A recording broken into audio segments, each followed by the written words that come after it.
You're being watched. Police, stop!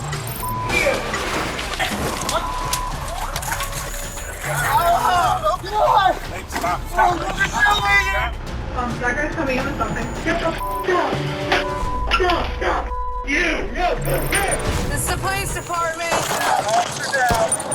Hit him. Get on the bridge! Stop! Get car! Hosted by Sean Sticks Larkin. You know you're on camera, right? Welcome to Crime Cam 24/7. Studies show that working at a correctional facility comes with many risks, including exposure to infectious diseases and also an increased likelihood of depression, anxiety, and even PTSD.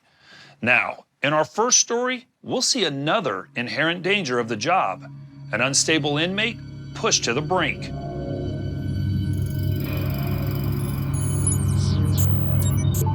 Buckeye, Arizona. Thursday, December 26, 2018, 8:15 a.m. It's the day after Christmas in Lewis Maximum Security Prison, and some inmates are being given additional liberties due to the holiday. 46-year-old Timothy Monk is being escorted into the prison library where a civilian staffer is on duty. Monk is serving a 97-year sentence for armed robbery, sexual assault, and kidnapping. Librarian Alan Hartzell greets Monk and his escort at the door. Then the guard departs. Moments later, with the library door closed and Hartzell working at the copy machine, the inmate bends down and fidgets with his socks. When he rises, he pulls out a shank and wrangles Hartzell by the neck. In a fight for his life, Hartzell pulls a can of pepper spray from his belt and blasts it into the inmate's face. Monk rips the can of pepper spray from Hartzell's hands and tosses it several feet away, just as corrections officers, hearing the commotion, arrive at the windows to the library. Just outside, the officers are facing a nightmare scenario, a hostage situation. Inside the library, Monk drags Hartzell towards the back of the room. A corrections officer outside the library begins negotiations with Monk. It's too risky to enter the library with a staff member at knife point. We're gonna find out right now. Anyone is on their way, okay? The officer assures the prisoner that the warden is on the way, while the inmate is distracted by officers at one entrance. Another officer, just outside the only other entrance to the library, sets up a cell phone to get another view of the situation. He has now had his hostage, Hartzell, at knife point for more than an hour and a half. Monk is demanding that he be moved to a different prison, and he told officers his reason. Door locks in multiple parts of the prison complex are broken, allowing inmates to move freely. Monk claims he fears for his safety at Lewis Prison. Why do I gotta do this? You shouldn't. It should have never came to this. With me, I'm gonna show you how bad I am. While negotiating with the prisoner, the corrections officer also checks on the well-being of the librarian, Hartzell, who suffered the pepper spray blast as well. He still can't open up his eyes, Mr. Hartzell? Not really. No? Well, keep opening them a little. Yeah, and if you rub him, it only makes it worse. The negotiator tries empathy on Monk to buy some time for officers to plan the next move. Sick to your stomach? Yep. Yeah? Is it from the spray? Probably. In the prison yard, just outside the hallway leading to the library, a special response team is gearing up. Special Response Teams, or SRT, are tactical officers specially trained to enter confined areas, neutralize, and extract combative prisoners. Inside the building, the lead negotiator keeps Monk occupied with conversation, while officers who earlier set up the camera at the only other entrance to the library feed logistical information to the special response team. So the shank is in his right hand and he's not holding it to the hostage. I think if we open the door and put a flashbang right in that porter closet, tell that team one to be ready. Minutes later, tactical officers burst into the building and toss a flashbang into the library as they storm in. Monk grabs his hostage by the neck, but stabs himself multiple times. The special response team swarms Monk and Hartzell. After several tense seconds, 3 officers emerge with Hartzell on his feet. 2 officers escort Hartzell out of the building to a waiting nurse off camera. Back in the library, multiple officers secure and shackle Monk.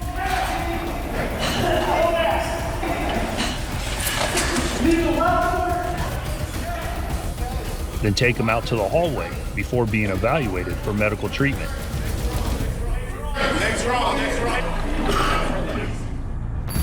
Monk, who had been serving a 97-year sentence, was sentenced to an additional 46 years for charges related to Hartzell's kidnapping. He recovered from his self-inflicted stab wounds. Monk won't be eligible for parole until 2122.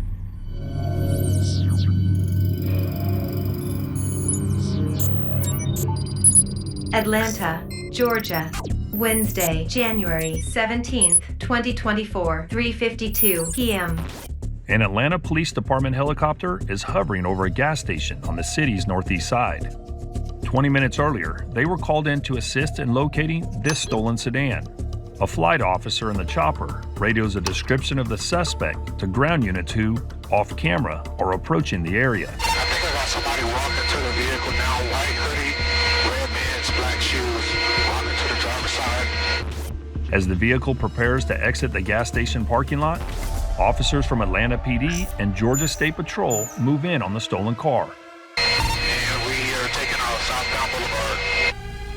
The suspect flees the scene at a high rate of speed. Alright, troopers primary, southbound Boulevard. As a state trooper pursues, the chopper keeps tabs on the suspect from above. The aerial unit tracks a stolen vehicle to a parking lot behind this convenience store.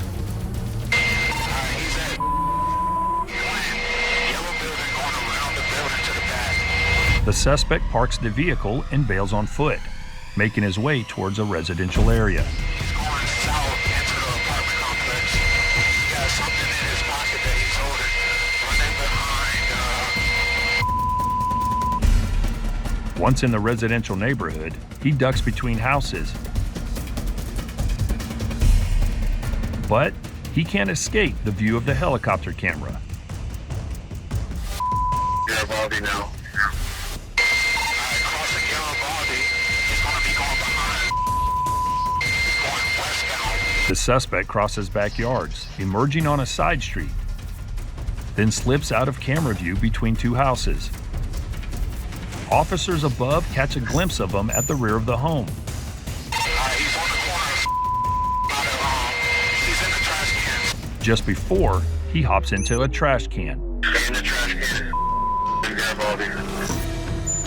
The suspect can run, but he can't hide, especially from Atlanta PD's Phoenix Air Unit.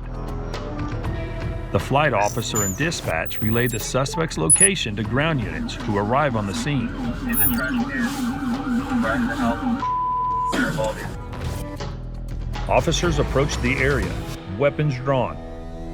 Armed with knowledge of the suspect's exact whereabouts, an officer heads straight for the blue trash bin.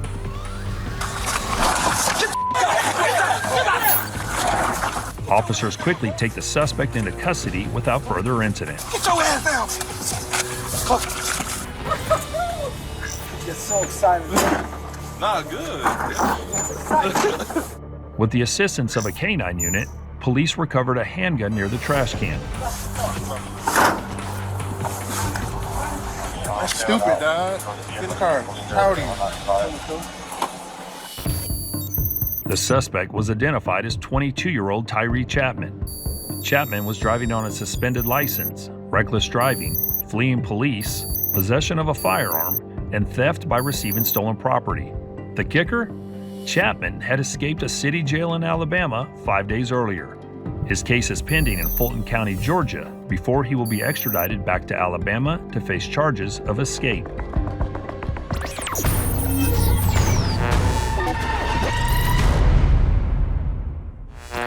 Prepare for more feeds. Next up is something we're seeing more and more of: surveillance footage of criminals using vehicles to break into businesses late at night. An effective method for getting into a locked-up building? Sometimes. But while that noisy approach may get you through the door, it can also draw some very unwanted attention.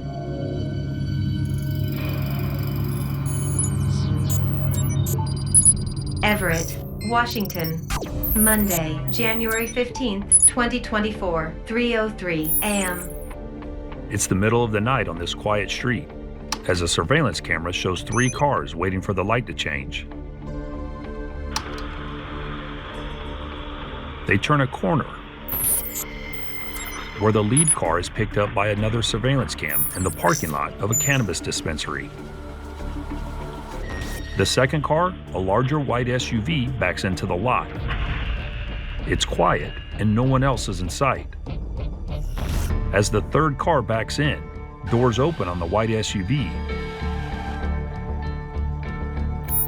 while a passenger gets out to speak with the driver of the silver vehicle.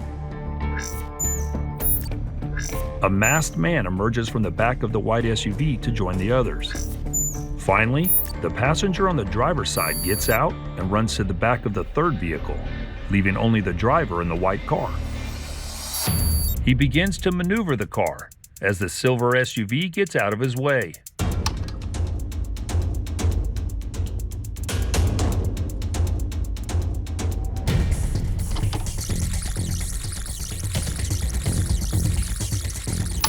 The white SUV begins to back up towards the cannabis dispensary, tapping the brakes as it gets closer, until it slowly backs into the building. Little damage seems to be done to the vehicle or the building, but then the car moves forward as one of the masked suspects comes out to give some guidance. Faster!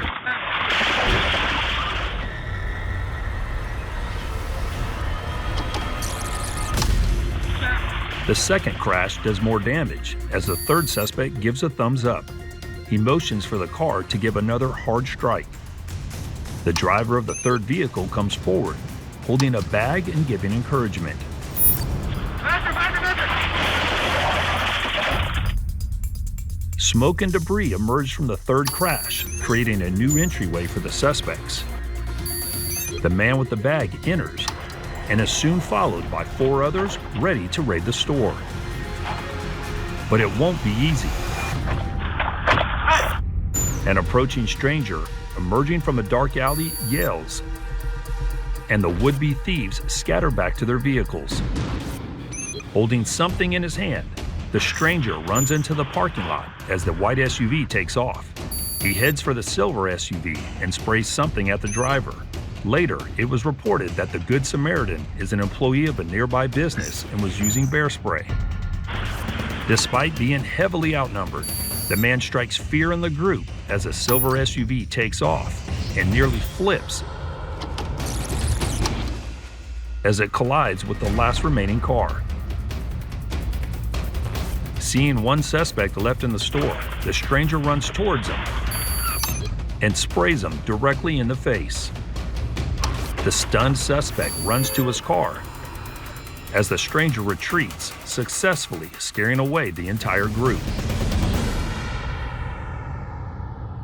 It was reported that the cars used in the attempted theft were believed to be stolen. The suspects managed to escape unidentified. Though no product was reported missing, the building suffered significant damage. Faster, faster, faster! Do you have information related to this incident?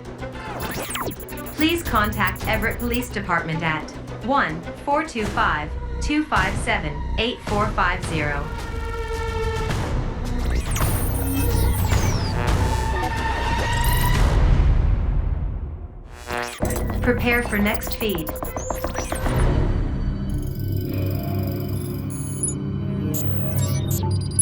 Walnut Creek, California. Thursday, April 20th, 2017, 12:04 p.m. The owner of this high-end watch store is helping a customer. while another browses the display case near the entrance of the store. Oh, I see. Okay. So then Rolex, and then that serial number matches that serial number. As the owner and customer discuss Rolexes, a man wearing a helmet and a yellow safety vest enters the business carrying a clipboard. The customer at the display case takes notice of the man, and the shop owner greets him.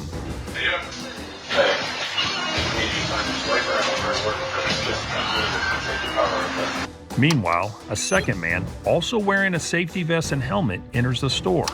With the owner distracted by the paperwork, the man who approached him reaches in his pocket.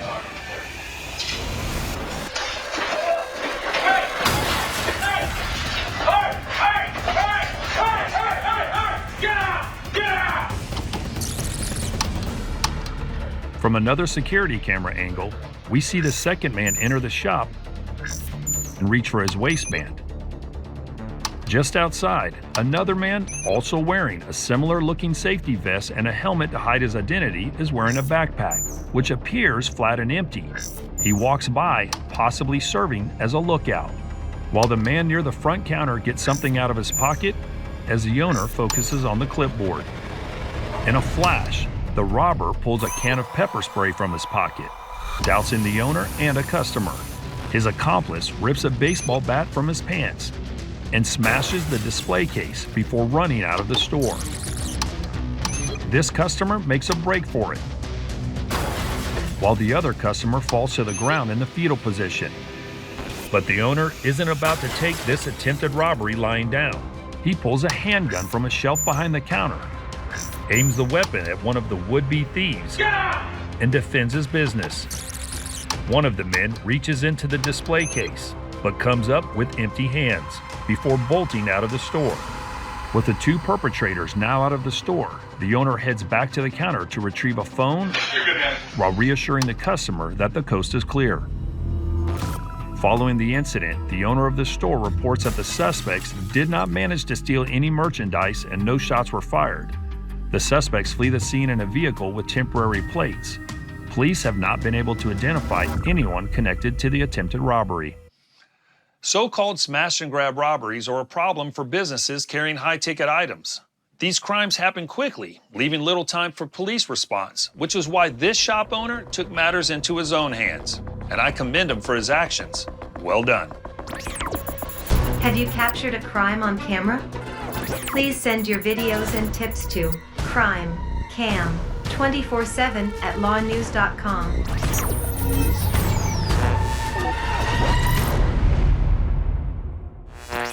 Prepare for next feed. And now our final story. Florida has the second largest coastline in the United States, second only to Alaska, and that includes 825 miles of public access beaches. That's a lot of beaches for law enforcement to cover, and a whole lot of space for people to do some really stupid things.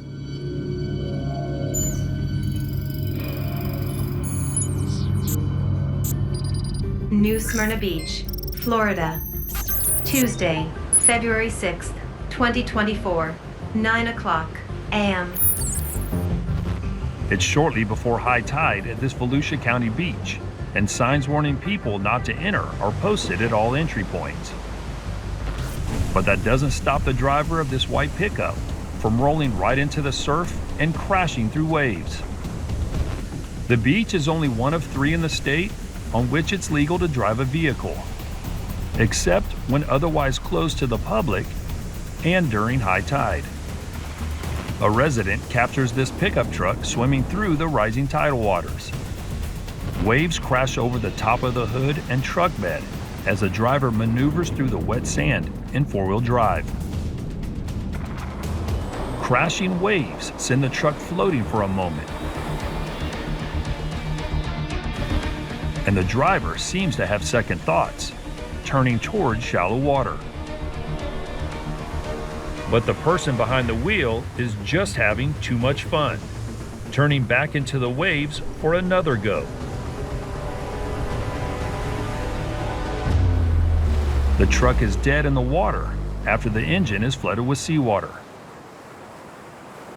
Minutes later, Volusia County Sheriff's deputies arrive on scene and detain the driver while assessing how to get the truck off the beach. Pulled over at Rampant Flagler, drove through the water. They're just trying to run this GL and stuff right now. Tide's on its way out. The driver, though, has a different concern. It's not my fault. The truck don't serve. It's not up to serve. The deputy keeps the interaction strictly business, but the driver has more excuses. Yeah, but you shouldn't be driving on the beach when the gates are all closed. So you're in England? You're not in England. Are we not here anymore? No. The deputy breaks the bad news to the driver. Can I get in trouble for that? Yeah. Jail's gonna be big. Yeah. The driver was taken into custody without incident. The suspect was identified as 49-year-old Jason Bruskowitz. He was arrested for an ordinance violation of entering a beach through an unauthorized approach. He paid a fine and was released later the same day. His case is pending in Volusia County Circuit Court. Fantastic. That'll make the Facebook page today. That's all for this edition of Crime Cam 24/7. I'm Sean Stix Larkin. Thanks for watching.